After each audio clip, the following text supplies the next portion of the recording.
English চেনেলত specially বহুত ঠাণ্ডা হয়, চিল ৱাটাৰ বুলি কয়। তাৰপিছত তাত জেলিফিছ বহুত বেছি থাকে, ডলফিনছ থাকে, চিলছ থাকে। নমস্কাৰ। মহামহাপুৰুষৰ চানেকিৰে জীৱনৰ আমিও কৰিব পাৰোঁ জীৱন গঢ়িত। কষ্টৰ অসাধ্য যে একো নাই, সেয়া এক প্ৰকাৰ প্ৰমাণিত হৈ গৈছে। কেতিয়াবাই প্ৰমাণিত হৈছে। এলভিছ আলী হাজৰিকা নাম সকলোৰে চিনি পায়। সেইগৰাকী এলভিছ আলী হাজৰিকা আজি মই একেলগে বহিছোঁ। মই গৌৰৱান্বিত কৰিছোঁ, গৌৰৱবোধ কৰিছোঁ এইকাৰণেই এলভিছ আলী হাজৰিকা এগৰাকী অসমীয়া এইগৰাকী এলভিছ আলী হাজৰিকাই আজি আন্তঃৰাষ্ট্ৰীয় পৰ্যায়ত নিজৰ নাম জিলিকোৱাৰ লগতে এইখন অসমৰ নাম উজ্বলাবলৈ সক্ষম হৈছে, যাক লৈ আমি আজি গৌৰৱবোধ কৰিছোঁ, যাক লৈ আজি আমি গৌৰৱান্বিত হৈছোঁ।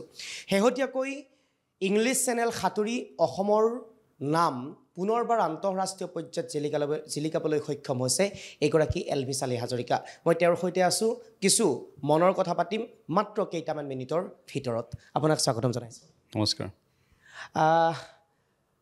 শেহতীয়াকৈ আপুনি ইংলিছ চেনেল সাঁতুৰি পাৰ হ'ল, য'ত আপুনিয়েই নহয় সমগ্ৰ অসম গৌৰৱান্বিত হৈছে, গৌৰৱবোধ কৰিছে আপোনাৰ কামক লৈ, আপোনাক লৈ। কি ক'ব প্ৰথম প্ৰতিক্ৰিয়া?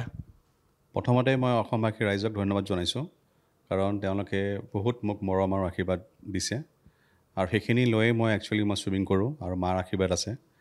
আৰু খুব ভাল লাগিছে ইংলিছ চেনেল ক্ৰছ কৰাৰ পিছত। ইংলিছ চেনেল ক্ৰছ কৰা এটা মানুহৰ ড্ৰিম থাকে, সপোন থাকে, আৰু সেইটো মই ক্ৰছ কৰিলোঁ। আৰু বহুত টাফ চিটুৱেশ্যনত এইটো মই ক্ৰছ কৰিলোঁ, কাৰণ ইভেণ্ট নহওঁকৈ আছিলে। এনেকুৱা চিটুৱেশ্যন মই পাইছিলোঁ যে ইভেণ্ট নোহোৱাকৈ চাগে মই ঘূৰি আহিম, কাৰণ তাতে ৱেডাৰ বহুত ডিপেণ্ড কৰে। কেতিয়াবা বতাহ খুব বেছি দিয়ে, কেতিয়াবা বৰষুণ দিয়ে। চ' যেতিয়া বতাহ বা বৰষুণ তেতিয়াহে ইভেণ্ট সিহঁতি হেৰি কৰে। চ' মোৰ 3বাৰ শ্লট মোৰ চেঞ্জ হৈছিলে। চ' গৈ থৈ 4th টাইম যে শ্লট পাইছোঁ, তেতিয়াহে মই ছুইমিংটো মোৰ কমপ্লিট হ'ল। খুব ভাল লাগিছে মনটো।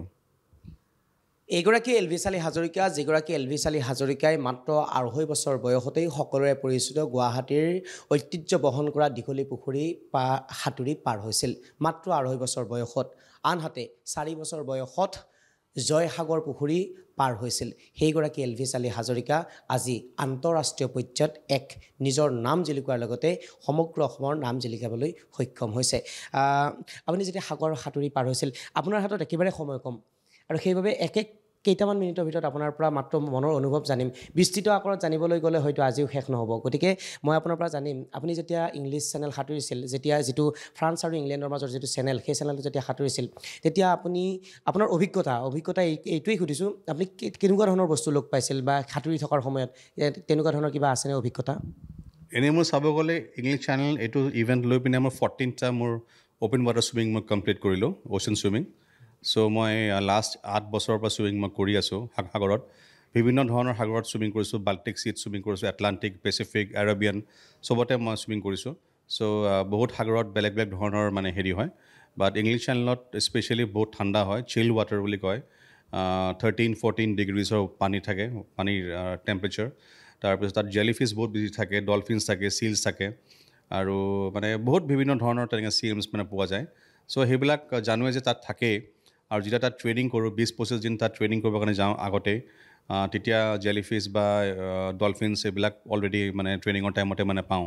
চ' অলৰেডি সেইবিলাক মনত ভাৱ লৈ পিনেই ছুইমিং কৰোঁ যে এইবিলাক বস্তু বা ফেচ কৰিব পাৰোঁ পানীৰ ভিতৰত। চ' সেইবিলাক তেনেকুৱা একো নাই। আৰু যদি বেছিকৈ যদি ভাৱ আহে, জাষ্ট নিজকে চকু মুদি পিনে অলপ দেৰি কাৰণে শান্তি লওঁ, 2 to 3 মিনিটছ, তাৰপিছত আকৌ হেৰি কৰোঁ, ছুইমিং ষ্টাৰ্ট কৰোঁ। আপুনি যেতিয়া সাঁতুৰি থাকোঁতে আপুনি যিটো ক'লে জেলিফিছ আৰু তেনেকুৱা ধৰণৰ জলত থকা কিছু প্ৰাণী আপুনি লগ পাইছিল, সেই সময়ত আপোনাৰ যেতিয়া মুখামুখি হৈছিল, সেই মুহূৰ্তটো আপোনাৰ কেনেকুৱা হয়?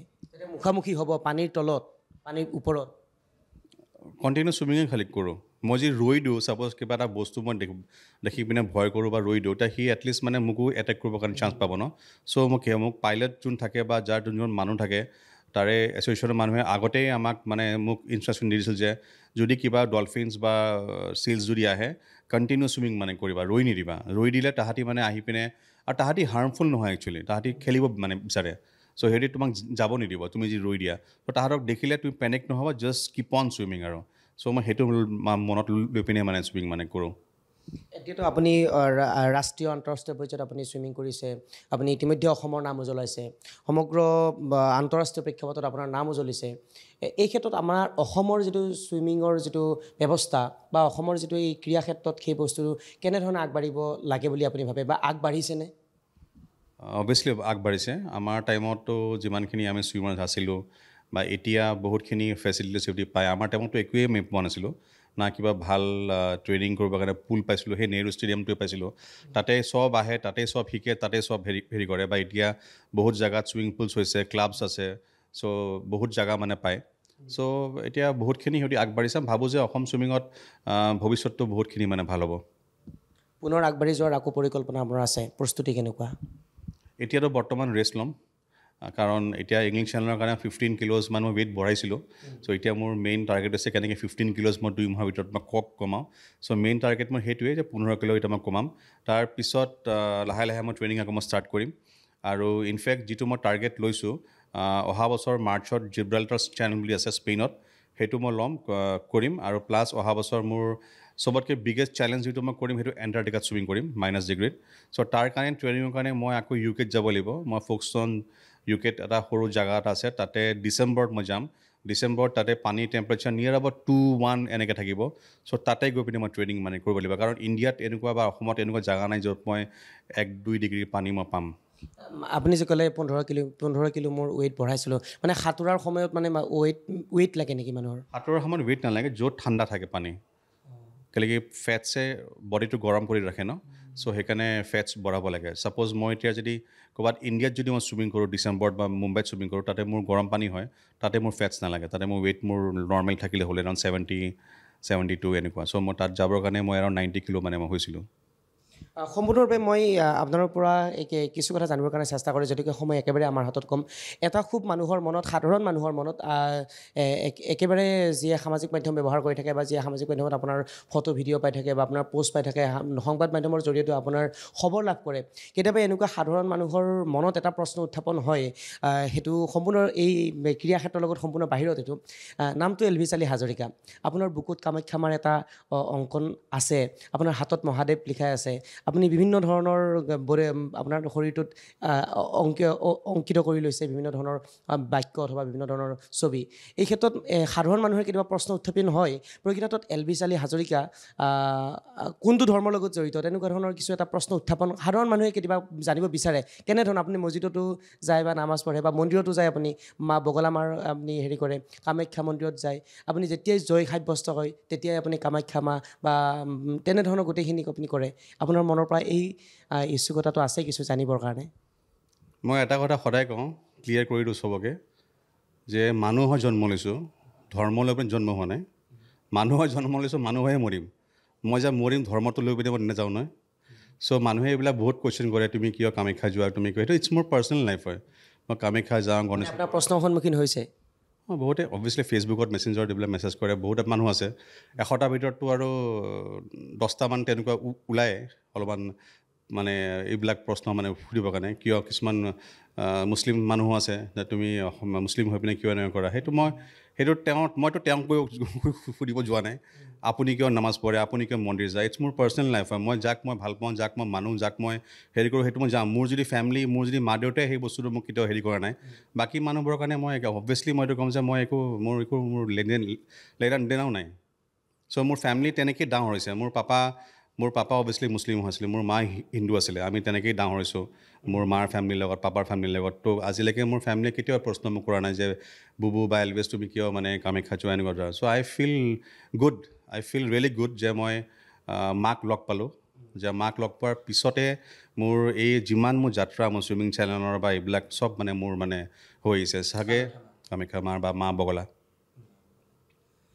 নিশ্চিতভাৱে সময় যেনেকৈ একেবাৰে কম আৰু কথা পাতিব লগা থাকিল, কাৰণ এলভিছ আলী হাজৰিকাৰ বিষয়ে আমি যদি 8 মিনিট 10 মিনিট সময় পাওঁ, তেনেহ'লে সেই সময়ৰ ভিতৰত আমি এলভিছ আলী হাজৰিকাৰ বিষয়ে জানি শেষ কৰিব নোৱাৰিম, অথবা আমাৰ জৰিয়তে আপোনাক জনাবৰ কাৰণে আমি হয়তো একেবাৰে অপাৰক, আমি একেবাৰে নোৱাৰিম সেই সময়ৰ ভিতৰত এলভিছ আলী হাজৰিকাৰ বিষয়ে জনাব। কিয়নো শেহতীয়াকৈ যিহেতুকে ইংলিছ চেনেল সাঁতুৰি পাৰ কৰিলে আৰু সমগ্ৰ অসমৰ লগতে নিজৰ নাম আন্তঃৰাষ্ট্ৰীয় পৰ্যায়ত পুনৰবাৰ উজ্বলাবলৈ সক্ষম হ'ল, সেইগৰাকী এলভিছ আলী হাজৰিকাৰ বিষয়ে আমি আৰু পিছত আৰু কিছু কথা জনাবৰ কাৰণে চেষ্টা কৰিম কিন্তু এই মুহূৰ্তত আমি মনৰ ভাৱটো জানিবৰ কাৰণে চেষ্টা কৰিলোঁ ইংলিছ চেনেল সাঁতোৰোতে তেনেধৰণৰ কিবা অভিজ্ঞতাৰ সন্মুখীন হৈছিল নেকি সেই কথাহে মাত্ৰ কম সময়ৰ ভিতৰত জানিবৰ কাৰণে চেষ্টা কৰিলোঁ বিশেষকৈ আন এটা বিষয় তেওঁৰ পৰা আমি জানিবৰ চেষ্টা কৰিলোঁ সেয়া হৈছে এলভিছ আলী হাজৰিকা যিয়ে কোনটো ধৰ্মৰ লগত জড়িত কাৰণ বুকুত তেওঁ আঁকি লৈছিল কামাখ্যা মা লিখি লৈছিল মহাদেৱ তেওঁ দুটা ধৰ্মৰ লগতেই জড়িত এই সাধাৰণ মানুহৰ মনত উত্থাপিত হোৱা এটা সাধাৰণ প্ৰশ্ন সেইবাবে আমিও আমাৰ এই সুযোগতেই সুধিবৰ কাৰণে চেষ্টা কৰিলোঁ নিশ্চিতভাৱে এটা প্ৰকৃত উত্তৰ এটা উপযুক্ত উত্তৰ আমি লাভ কৰিলোঁ আমাৰ জৰিয়তে আপোনালোকেও হয়তো নিশ্চিতভাৱে লাভ কৰিলে মানৱ ধৰ্ম শ্ৰেষ্ঠ ধৰ্ম না হিন্দু না মুছলমান মানৱ হৈ জন্ম লৈছে মানৱ হৈ মৰিব মানুহৰ মাজত থাকি ডাঙৰ দীঘল হৈ মানুহৰ হৈ কাম কৰি মানুহৰ মাজত থাকি আন্তঃৰাষ্ট্ৰীয় প্ৰেক্ষাপটত অসমৰ লগতে নিজকে গৌৰৱান্বিত কৰিলে এইগৰাকী এলভিছ আলী হাজৰিকাই সেইবাবেই হয়তো কোনো ধৰ্মক তেওঁ প্ৰাধান্য নিদি মানৱ ধৰ্মক প্ৰাধান্য দি এলভিছ আলী হাজৰিকা হিচাপে বুকুত কামাখ্যা মাৰ অংকিত কৰি লৈ হাতত মহাদেৱ লিখি প্ৰতিটো ধৰ্মকেই সন্মান কৰি মানৱ হিচাপে জীয়াই থাকে এয়াই হৈছে এলভিছ আলী হাজৰিকা ধন্যবাদ জ্ঞাপন কৰিছোঁ আমাৰ হাতত সময় একেবাৰে কম সেইবাবে আপোনাৰ পৰা মাত্ৰ দুটা কথা জানিলোঁ এটা অভিজ্ঞতা এটা আপোনাৰ প্ৰস্তুতি ধন্যবাদ জ্ঞাপন কৰিছোঁ so much. Thank you so much. Elvis Ali হাজৰিকাৰ বিষয়ে পৰৱৰ্তী সময়ত আমি বহিবৰ কাৰণে চেষ্টা কৰিম আপোনালোকক জনাবৰ কাৰণে চেষ্টা কৰিম পুনৰবাৰ আপোনাক আগন্তুক প্ৰস্তুতিৰ বাবে অভিনন্দন জ্ঞাপন কৰিছোঁ